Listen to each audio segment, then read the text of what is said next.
আসসালামু আলাইকুম।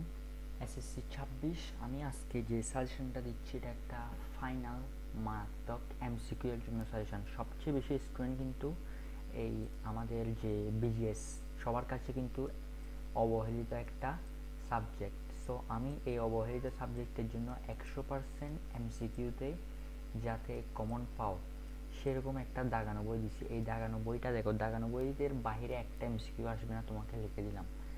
এইটা আমি 10-15 বছরের যত এমসিকিউ আছে সবগুলো অ্যানালাইসিস করা এবং যেগুলো বারবার আসছে সেগুলোর রেড গ্রিন বিভিন্ন কালার দিয়ে দেখা দিচ্ছে এবং এই পিডিএফটাতে দেখানো বুকে তুমি পেয়ে যাবে সিকিউ এমসিকিউ ক ক সবগুলো সাজেশন। সো দেখো অধ্যায় 3-এ দেখো, সরি অধ্যায় 2-এ দেখো স্বাধীন বাংলাদেশ।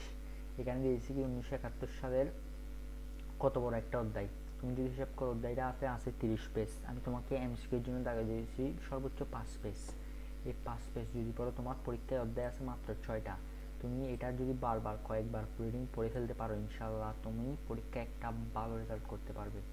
সো দেখো 1971 সালের 16 ডিসেম্বর চূড়ান্ত বিজয় হয়, 7ই মার্চ রেসকোর্স ময়দানে ভাষণ দেয়। তারপর দেখো অধ্যায় 3-এর জন্য যদি ধরো, এই দেখো অধ্যায় 3 থেকে সবচেয়ে বেশি এমসিকিউ আসবে, এটা কিন্তু তুমি দেখবে। সো এটার জন্য কিন্তু আমি তোমাকে এখানে দাগানো লাইন দিয়ে দাগাই দিচ্ছি। এটা অনেক বড় একটা চ্যাপ্টার, তুমি কোনো দিন এই চ্যাপ্টারটা পড়ে শেষ করতে পারবে না। সো দেখো সবচেয়ে যেগুলো ইম্পর্টেন্ট বেশি আমি সেগুলো এখানে দাগাই দিচ্ছি। সো এই এমসিকিউর পিডিএফটা যদি পেতে চাও আমারকে কমেন্টে লিখতে পারো, দাগানো বই আমি তোমাকে ডিএম করে দেবো, অথবা তুমি আমার কমেন্টে দেওয়া হোয়াটসঅ্যাপ এবং টেলিগ্রাম চ্যানেলে যুক্ত হয়ে এই পিডিএফটা পেয়ে যাবে। সো দেখো একদম ভালোভাবে আমি এখানে কত বড় একটা দেখছো আমি কি ভালোভাবে দেখাইছি। ইনশাল্লাহ তুমি একটা বেস্ট আউটপুট পাবে এটা পড়লে। সো দেখো, যারা এখন আমার চ্যানেল সাবস্ক্রাইব করেন চ্যানেলটা সাবস্ক্রাইব করে দাও। দেখা হচ্ছে নতুন ভিডিওতে। সালাম।